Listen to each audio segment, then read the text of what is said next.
Shalom. Berfungsilah sebagai agen atau duta kerajaan sorga.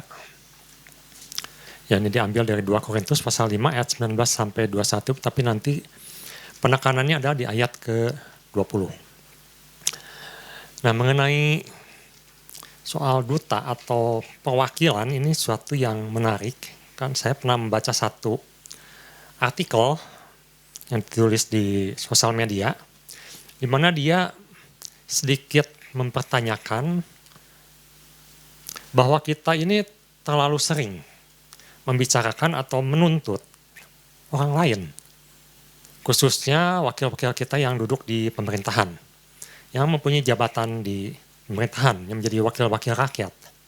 Nah, menarik, dia katakan seperti ini, coba kita bercermin pada diri kita sendiri. Apakah kita juga sudah mencerminkan sebagai rakyat yang patuh pada aturan, yang bisa mewakili negara kita? Saya pikir ini benar. Saya perhatikan begini, kalau saya pulang dari, atau kita pulang dari gereja, kalau saya lewatnya ke daerah bawah ya, Sepaganti misalnya, atau lewat ke daerah menuju Ekman, di situ banyak sekali orang yang melanggar. Itu seperti suatu kebiasaan, baik sadar tidak sadar, khususnya kendaraan roda 2 yang melawan arah. Dan mereka seolah-olah bertindak, mereka itu melakukan sesuatu yang legal, sesuatu yang mereka anggap itu hak mereka. Padahal di situ tulisannya jelas, satu arah. Bahkan kalau lewat ke daerah Pasteur yang menuju Cihamplas, di situ lebih repot lagi. Kalau saya perhatikan, pemerintah sudah bikin rambu, maka ada tempat khusus untuk motor. Ya, ini luar biasa. Ini program ini sebenarnya dimulai sudah puluhan tahun yang lalu. Ada jalur yang khusus untuk tempat menunggu stopan untuk kendaraan roda 2. Itu saya pikir sangat baik sekali, sangat bagus sekali. Di mana motor bisa lebih depan, lebih ditempatkan di situ. Tapi saya sering sekali perhatikan, sudah menjadi kebiasaan sehari-hari, motor itu ada yang berhenti di situ, tapi ada juga yang melampaui batas, yaitu berhenti di zebra cross, bahkan melebihi zebra cross. Itu menjadi satu pertanyaan ketika saya merenungkan berhubungan dengan pesan ini. Mereka sudah diberikan hak, sudah diberikan tempat, tetapi berhenti di zebra cross. Ibu Bapak mungkin mengerti, zebra cross itu adalah tempat untuk pejalan kaki, untuk menyeberang. Mereka ambil haknya. Bahkan mereka ambil itu bukan sesuatu tiba-tiba lampu merah menyala, tetapi jauh-jauh ketika masih lampu itu sudah merah, di mana mereka harusnya di belakang zebra cross, mereka malah melampaui sengaja. Ada satu dengan sengaja. Nah, pertanyaannya begini, maksud saya memberikan ilustrasi ini. Kalau kita jadi petinggi atau atasan atau negara yang mengutus suatu perwakilan, seorang duta yang mewakili suatu negara atau perusahaan misalnya kita yang kita miliki, apakah kita akan memberikan kepada orang-orang yang seperti itu? Atau jangan-jangan kita juga sering melakukan hal seperti itu? Apakah kita dipercaya oleh bos kita, atasan kita, bapak kita yang di surga? Apakah kita bisa menjadi perwakilan? Di mana pesannya menyatakan kita adalah duta. Duta apa? Duta kan bukan duta biasa, duta kerajaan. Tapi kalau tindakan saya, ibu bapak, seperti mereka, kira-kira kita bisa diberikan kepercayaan nggak untuk mewakili, apalagi untuk memperlihatkan suatu yang mewakili bos kita, atasan kita, bapak kita. Wah, ini agak berat ya. Kalau saya jadi bos juga, atau saya jadi atasan, saya lihat, saya hendak mewakilkan seseorang untuk mewakili perusahaan saya. Saya lihat yang tentunya yang terbaik, bukan yang sering melanggar, bukan yang sering memperlihatkan sesuatu yang buruk. Nah, ini yang menjadi perenungan kita di pagi hari ini. Mari kita lihat di 2 Korintus pasal 5 ayat 20. Nanti kita lihat bahwa apa yang harus kita lakukan dan bagaimana supaya kita dilayakan atau layak menjadi duta-duta kerajaan Allah. 2 Korintus pasal 5 ayat ke-20. Jadi kami ini adalah utusan-utusan Kristus. Nah ini yang awalnya saja ya, menjadi penekanan. Kami ini, siapa itu? Paulus. Kita, anak-anak Tuhan adalah utusan-utusan Kristus. Atau utusan-utusan kerajaan surga. Nah mereka sini, karena utusan ini memakai kata dalam bahasa aslinya, sudah dijelaskan oleh Bapak Gembala juga, Pak Ishak. Presbeuo. Atau kita lebih sering mendengar dengan istilah ambasador. Apa itu ambasador? Jadi begini, di Alkitab itu kata utusan itu ada beberapa kata yang dipakai, yaitu presbeuo dan apostolos. Kalau apostolos itu lebih sering dipakai yang mengacu kepada murid-murid Kristus. Kalau 12 murid misalnya, itu pakai apostolos. Paulus, dia disebut apostolos karena dia membawa pesan Injil atau kabar baik. Dan dia membangun jemaat. Jadi sifatnya itu lebih ke satu misi yang lebih khusus. Nah, tetapi kalau presbeuo itu sifatnya lebih kepada kita sebagai wakil Allah di bumi ini. Sebagai orang yang membawa nama Tuhan di bumi ini. Yang mempresentasikan bagaimana hukum kerajaan Allah itu dilakukan, tindakannya, pikirannya, sifat-sifatnya, jadi lebih ke karakter atau kesaksian yang ditampilkan. Karena kita lihat juga, kalau Paulus juga sering memakai kata ini untuk gereja Tuhan. Ada yang namanya presbiter. Nah ini sama, kata yang dipakai itu sama, presbiter. Nanti ada sifat-sifat atau syarat-syarat seorang presbiter. Nah kemarin Bapak Gembala sudah jelaskan bahwa kita ini adalah duta atau agen kerajaan Allah. Di mana jelas sekali bahwa semua orang akan melihat dan menilai kita sebagai duta itu seperti apa. Karena duta itu, waktu kerajaan Romawi itu dipakai atau mempunyai misi utusan khusus dari raja. Sebutnya ambasador dari raja. Biasanya ke negara lain atau ke wilayah lain di mana mereka menunjukkan bahwa mereka adalah wakil dari raja yang diutus. Dan di situ mereka harus memperlihatkan bagaimana raja ini mempunyai satu policy atau keputusan, kebijaksanaan. Nah itu diwakili oleh ambasador ini. Jadi ini bukan sesuatu yang baru, tetapi sudah menjadi suatu kebiasaan antar negara di mana mereka menunjukkan bagaimana mereka berpikir, mempunyai hukum, keputusan. Nah kita bisa lihat misalnya waktu perang, kita bisa lihat suatu negara dengan negara lain berbeda dalam cara mengambil keputusan, dalam cara menghadapi masalah. Ada yang senangnya main perang-perangan, ada yang senangnya lebih berdiplomasi, lebih damai. Nah itu kita bisa lihat di situ bagaimana seorang utusan bisa menunjukkan negara asalnya. Nah jadi saya bacakan pesannya. Jadi yang menjadi pesan di minggu adalah bahwa apapun situasi yang sedang terjadi, Tuhan mau kita umatnya senantiasa menyadari akan status dan fungsi sebagaimana seharusnya, yaitu sebagai duta atau agen kerajaan Allah. Bapak Gembala sudah jelaskan ada dua hal yang perlu diperhatikan. Yang pertama, kita harus menyadari untuk senantiasa membawa pengaruh kerajaan surga ke bumi. Ada kultur kerajaan Allah, ada kuasa, suatu sifat yang membebaskan. Nah yang kedua, menyadari bahwa kita adalah kawan sekerja Allah atau God's co-worker, partner atau metokos. Pagi hari ini saya akan bawakan satu poin saja, yaitu kita harus menyadari bahwa berfungsi itu tidak sama dengan status. Setiap anak Tuhan yang sudah lahir baru, statusnya berubah menjadi warga negara kerajaan surga. Secara status, kita punya KTP. Kalau ditanya agamanya apa? Oh, di situ tertulis agamanya adalah ini. Itu status. Tapi kalau fungsi itu beda. Fungsi itu bukan hanya menunjukkan status, tapi perilaku. Perilaku, apa yang kita tunjukkan, apa yang kita wakili. Kalau kita warga negara Indonesia, biasanya contoh, ya kebetulan saya diberikan anugerah untuk beberapa kali pergi ke Singapura.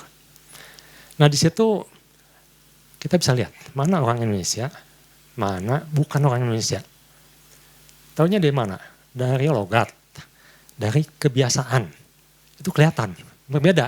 Orang yang asli Singapura dan orang Indonesia beda. Contoh, kalau di sana ada istilah namanya jaywalk. Jaywalk itu begini, kalau mau nyebrang itu kita harus tekan dulu si ininya alatnya. Sekarang di Indonesia juga ada beberapa, di Bandung juga ada. Tekan nanti lampu untuk peringatan untuk jalannya akan menyala menjadi hijau. Nah kalau misalnya kita menyeberang tanpa aturan, seperti yang sering kita lakukan, di Indonesia sudah menjadi satu kebiasaan, langsung nyebrang tanpa prosedur apa-apa. Nah kita bisa lihat ini biasanya orang Indonesia nih. Karena yang jaywalk itu biasanya orang Indonesia. Melanggar, untuk mereka itu pelanggaran berat. Karena kalau untuk mereka, kalau ada orang nyebrang, maka mereka akan otomatis berhenti. Bahkan kalau kita lupa menekan, untuk jalan kecil ya maksud saya, bukan jalan-jalan cepat. Misalnya di situ ada jalan-jalan beberapa yang menuju ke daerah-daerah kecil. Kalau kita menyeberang, kita lupa, bahkan mereka harus menunggu. Jadi pejalan kaki itu lebih penting, diutamakan. Tapi kalau yang langsung nerobos-nerobos, itu biasanya kita tahu, oh ini orang Indonesia. Disebutnya jaywalk. Jadi ada satu ciri, ada satu khas di mana kita itu mewakili sesuatu yang kita kerjakan atau apa yang kita tampilkan. Nah Tuhan ingin kita ini menjadi wakil-wakil atau agen-agen kerajaan surga. Bagaimana kita bisa menunjukkan bahwa Tuhan saya ingin jadi agen kerajaan surga? Sebenarnya sederhana. Karena sebenarnya setiap anak Tuhan itu dimampukan untuk menjadi agen kerajaan surga. Tapi ada poin-poin penting yang kita perlu perhatikan bahwa hal-hal yang kecil itu sebenarnya itu lebih penting untuk menjadi suatu hal yang besar. Kita ingin langsung jadi duta, tapi seorang duta itu tidak begitu saja dipilih sebenarnya. Tetapi ada hal-hal kecil yang sebenarnya harus dia biasakan, dia lakukan. Jadi Tuhan Yesus, mari kita lihat di Lukas pasal 16, ayat 10 sampai 11. Barang siapa setia dalam perkara-perkara kecil, ia setia juga dalam perkara-perkara besar. Dan barang siapa tidak benar dalam perkara-perkara kecil, ia tidak benar juga dalam perkara-perkara besar. Jadi, jikalau kamu tidak setia dalam hal mamon yang tidak jujur, siapakah yang akan mempercayakan padamu harta yang sesungguhnya? Di sini menarik, Tuhan katakan bahwa seseorang itu bisa dipercaya itu mulai dari hal-hal yang kecil. Tuhan Yesus selalu melakukan atau menunjukkan suatu teladan mulai dari hal-hal yang kecil. Contoh, waktu Petrus bertanya pada Yesus, kita perlu bayar pajak nggak? Waktu ke bait Allah, sebenarnya itu tidak ada aturan, kalau kita lihat di perjanjian lama, orang harus bayar pajak, itu aturan orang Romawi. Tapi Yesus bilang, bayar apa yang harus kita bayar. Lakukan apa yang kita lakukan, harus kita lakukan. Bayar pada Kaisar, bagian Kaisar, bayar pada Tuhan, bagian Tuhan. Jadi ada dalam hal kecil. Bahkan Tuhan Yesus banyak sekali memberikan contoh, terutama yang berhubungan dengan uang. Jadi ini menarik ya. Buat kita, uang itu satu hal yang besar, hal mamon ini. Bahkan Tuhan katakan mamon ini saingan Tuhan yang paling tinggi. Tuhan katakan tidak mungkin orang bisa menghamba kepada dua tuan. Jadi disandingkan atau disetarakan dengan Tuhan, seolah-olah ya, mamon ini. Tetapi Tuhan katakan mamon ini sebenarnya urusannya kecil. Tuhan katakan bagaimana orang bisa disebut setia kalau dalam hal mamon pun tidak bisa dipercaya. Coba ibu bapak bisa bayangkan, dalam hal keuangan, Tuhan itu tanya, kamu setia nggak? Kamu bisa dipercaya nggak? Dan Tuhan katakan mulai dari hal itu harus bisa dipercaya. Kita lihat di Lukas pasal 16 ayat 13. Di situ dikatakan, jika seorang hamba tidak dapat mengabdi pada dua tuan, karena jika demikian ia akan membenci seorang dan mengasihi yang lain, atau ia akan setia pada seorang dan tidak mengindahkan yang lain. Kamu tidak dapat mengabdi kepada Allah dan kepada mamon. Jadi di sini jelas Tuhan katakan kalau kamu mau menjadi agen atau duta kerajaan Allah, maka nomor satu itu Tuhan, bukan mamon, bukan yang lainnya. Dan itu dimulai dari hal-hal yang kecil. Siapa yang setia pada perkara yang kecil, dia akan dipercayakan perkara yang besar. Nah ini juga berlaku dalam negara kita atau negara lain. Seorang duta itu tidak langsung dipilih jadi duta, tapi dia dipersiapkan.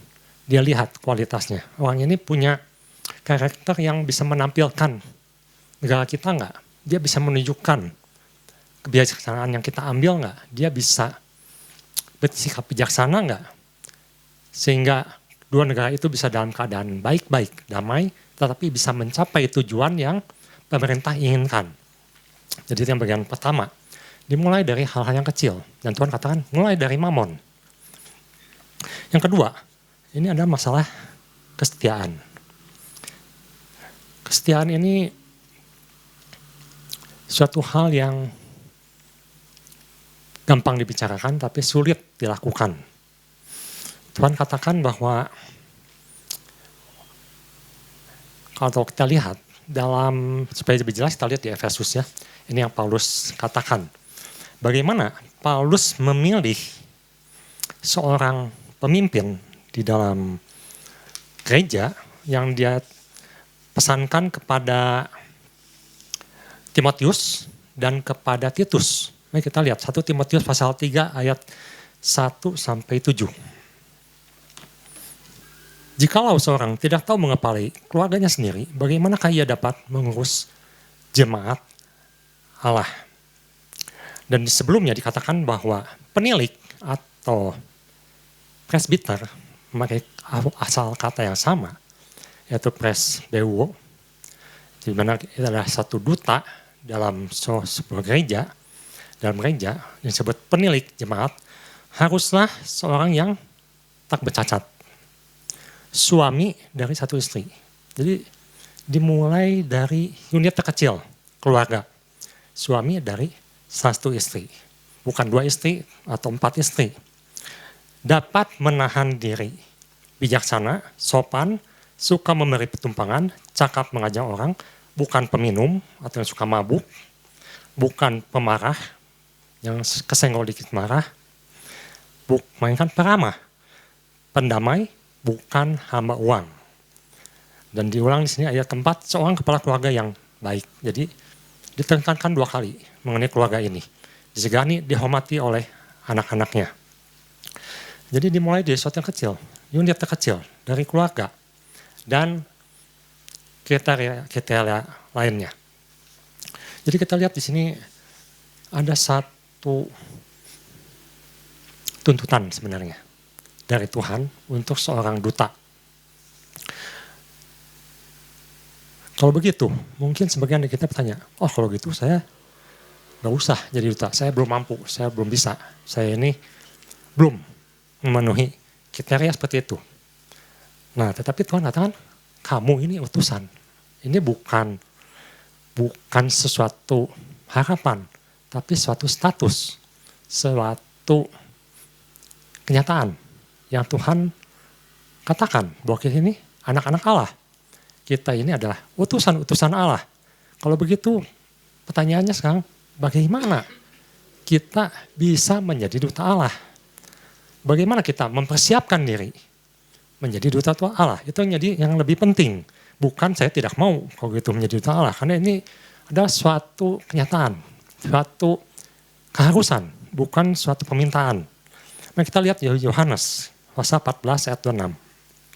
Di situ dikatakan, tetapi penghibur, yaitu Roh Kudus, yang akan diutus oleh Bapa, waktu itu belum diutus, sekarang sudah sampai, ya semua orang percaya ada Roh Kudus, sudah Pentakosta. Dalam namaku, dialah yang akan mengajarkan segala sesuatu kepadamu, apa yang sudah Yesus ajarkan, apa yang sudah Alkitab ajarkan, yang sudah tuliskan, dan akan mengingatkan kamu. Mengingatkan akan sebelum kita bertindak, sebelum kita melakukan putusan, sebelum kita melakukan sesuatu, Roh Kudus akan mengingatkan, kamu itu duta, kamu ini agen Tuhan. Akan semua yang telah kukatakan kepadamu, apa yang sudah Paulus tuliskan, ajarkan mengenai firman Tuhan. Jadi ada satu faktor di mana kita sebenarnya semua anak Tuhan bisa jadi duta. Yaitu karena semua orang punya Roh Kudus, dan Roh Kudus yang akan memimpin, mengingatkan, mengajar. Bahkan kalau kita perhatikan di 2 Korintus pasal 5, di ayat sebelumnya, di sini Paulus mengatakan bahwa kita ini sudah manusia baru, bukan manusia lama. Kita ini sudah diperbaharui, dan kita sudah ada Roh Kudus. Nah, kita lihat di ayat yang kelima, 2 Korintus pasal 5 ayat kelima. Tetapi Allah yang justru mempersiapkan kita untuk hal itu, dan yang mengaruniakan Roh, yaitu Roh Kudus, kepada kita sebagai jaminan segala sesuatu yang telah disediakan bagi kita. Jelas sekali Paulus katakan, waktu dia mengatakan kita ini adalah utusan-utusan Kristus. Dia katakan kita ini manusia baru. Kita ini memiliki Roh Allah, di mana yang akan memampukan itu adalah Roh Allah. Nah, ini sejalan dengan kata presbeuo atau duta kerajaan Allah, karena seorang duta itu sebenarnya dia tidak bisa memutuskan sendiri atau mengambil keputusan sendiri. Seorang duta ketika akan memutuskan suatu perkara yang sangat penting, misalnya mengenai perang, apakah kedua negara ini akan berperang, dia tidak bisa memutuskan. Dia tidak bisa seenaknya bilang, kalau gitu kita berperang. Tidak bisa. Dia harus balik ke pusat. Dia harus balik ke presiden. Dia akan tanya, Pak, tindakan apa yang harus saya lakukan? Dengan kata lain, seorang duta itu bukan hidup untuk dirinya sendiri. Dia hidup sebagai wakil dari orang yang diwakilinya. Jadi setiap tindakan penting, setiap tindakan yang harus dia putuskan, dia harus tanya pusat. Dia harus tanya, ini saya harus lakukan apa, Pak? Keputusannya apa? Kalau presiden bilang perang, berarti dia bilang mulai hari ini putus hubungan diplomatik, kita berperang. Tapi kalau presiden katakan, kamu harus diplomasi, harus berdamai, maka dia akan mencoba segala usaha untuk berdamai dengan negara itu. Dan untuk kita sebagai anak-anak Tuhan, sama. Kita harus tanya pusat, Tuhan apa yang harus saya lakukan? Kita sempat mendengar apa yang Bapak Gembala sudah jelaskan, juga ada istilah WWJD. What would Jesus do? Kalau Yesus di posisi kita, apa yang akan Yesus putuskan? Nah, itu menyangkut istilah WWJD, itu berarti kita harus balik kembali kepada firman Tuhan. Setiap keputusan, setiap acuan itu harus balik kepada firman Tuhan. Tetapi dalam kehidupan kita berhubungan dengan Tuhan, kita doa pada Tuhan. Kita minta hikmat dari Tuhan. Di 2 Korintus pasal 4 ayat 16, di situ katakan bahwa roh kita itu harus diperbaharui hari demi hari, terus menerus. Ini adalah suatu proses. Jadi kalau dibilang saya tidak mampu, Tuhan katakan bisa, tapi harus hari demi hari. Hari demi hari apa? Hari demi hari mendengar apa yang Roh Kudus tegur, apa yang Roh Kudus pimpin. Ini jadi suatu kebiasaan, jadi satu gaya hidup. Dan di Efesus pasal 4 ayat 28 dikatakan, kalau dulu dia suka mencuri, sekarang jangan mencuri lagi. Dulu sebelum jadi anak Tuhan suka menipu, sekarang jangan menipu lagi. Nah, itu maksudnya. Jadi dipersiapkan menjadi duta, dilayakkan menjadi duta. Bagaimana seorang bisa layak? Seorang menjadi duta kerajaan Allah ketika dia mau hari demi hari diperbaharui. Baik karakternya, pikirannya, perbuatannya, dengan acuan hukumnya adalah firman Tuhan. Dan kita sebenarnya luar biasa ketika Bapak Gembala katakan, ketika menjadi duta, kita itu mendapat fasilitas duta kerajaan. Ada kuasa, ada sesuatu yang kita dapatkan, providensi Allah, kecukupan, pemeliharaan, supply dari kerajaan Allah. Itu akan kita semua dapatkan kalau kita bertindak sebagai kerajaan Allah. Nah, sebagai penutup, saya ingin mengajak kita semua, saya beberapa saudara, kita uji dari kita. Apakah kita sudah jadi PSBW-nya Allah? Apakah kita sudah jadi duta kerajaan Allah? Mari kita lihat di 2 Korintus pasal 5 ayat ke-15. Dan Kristus telah mati untuk semua orang supaya mereka yang hidup, kita yang masih hidup, anak Tuhan yang masih hidup, tidak lagi hidup untuk dirinya sendiri. Ini jelas sekali. Seorang duta itu tidak hidup untuk dirinya, tapi untuk negaranya, untuk atasannya. Tetapi untuk dia. Kalau kita anak Tuhan, untuk Allah, untuk Kristus yang telah mati dan telah dibangkitkan untuk mereka. Jadi bukan untuk diri kita lagi. Memang sebagai manusia dalam daging kita inginnya, kan kita yang putuskan. Ini urusan hidup saya Tuhan. Saya yang mutusin. Masa depan ya saya yang tentuin. Tapi sebagai duta sudah tidak begitu lagi. Sebagai duta kita harus tanya, Tuhan apa yang harus saya lakukan? Tuhan saya harus ngapain? Tuhan ini untuk apa? Kalau Tuhan beri supply, Tuhan dipercayakan talenta yang besar. Untuk apa Tuhan? Apa yang harus saya kerjakan? Apa yang harus saya lakukan dengan apa yang telah Engkau berikan? Apa yang Tuhan sudah percayakan. Jadi ini bukan mengenai diri kita lagi, tetapi mengenai apa yang Tuhan inginkan, apa yang atasan kita inginkan. Dan di 2 Korintus pasal 5 ayat ke-20, jadi kami ini adalah utusan Kristus. Jadi kita ini sekarang adalah duta. Kita sekarang sudah jadi duta. Tetapi dalam menjadi duta yang benar, menjadi duta yang menampilkan kerajaan Allah, ya tadi seperti tadi, harus mau dipimpin, harus tegur, harus diarahkan. Dan standarnya adalah di 2 Korintus pasal 5 ayat 16. Sebab itu, kami tidak lagi menilai seorang pun menurut ukuran manusia. Tidak pakai ukuran manusia lagi. Dan jika kami pernah menilai Kristus menurut ukuran manusia, sekarang kami tidak lagi menilainya demikian. Jadi standarnya sekarang lebih tinggi, yaitu standar Tuhan. Bukan standar manusia, bukan standar diri sendiri. Bukan standar orang lain, tapi standarnya Tuhan. Nah biarlah hal ini yang mengingatkan kita. Jadi yang paling penting kita harus mengerti bahwa status kita tidak menjamin atau menunjukkan bahwa kita sudah jadi duta. Jadi jangan mengandalkan status, tapi dari tingkah laku kita, kemauan kita untuk boleh dipimpin, dipersiapkan menjadi duta, di mana Tuhan akan memakai setiap dutanya, akan mensuplai, akan mencukupi, dan akan menjadikan kita itu wakilnya Tuhan di bumi ini. Dan biarlah Tuhan Yesus memberkati dan kita menjadi duta-duta kerajaan Allah. Tuhan Yesus memberkati.